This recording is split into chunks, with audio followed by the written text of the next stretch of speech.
நாமக்கல் அருள்மிகு ஆஞ்சநேயர் திருக்கோவிலில் இன்று ஆஞ்சநேயர் ஜெயந்தியை முன்னிட்டு சுவாமிக்கு 1,08,000 வடைகளால் தயார் செய்யப்பட்ட மாலைகள் சார்த்தப்பட்டு சிறப்பு பூஜைகள் நடந்தன.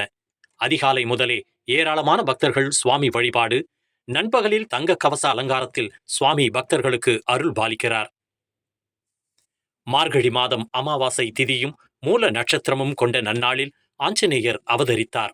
அதன்படி ஆஞ்சநேயர் ஜெயந்தியை முன்னிட்டு நாமக்கல்லில் உள்ள பிரசித்தி பெற்ற அருள்மிகு ஆஞ்சநேயர் திருக்கோவிலில் ஆஞ்சநேயர் ஜெயந்தி விழா சிறப்பாக கொண்டாடப்பட்டது.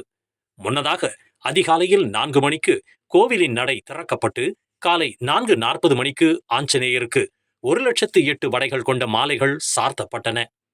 சிறப்பு பூஜைகள் நடைபெற்று தீபாராதனை காண்பிக்கப்பட்டது. ஆஞ்சநேயர் வடைபிரியர் என்பதால் வடைமாலை சார்த்தி அவரை வணங்குவது சிறப்பம்சமாகும். பல்வேறு பலன்களை தரும் என்பது ஐதீகம்.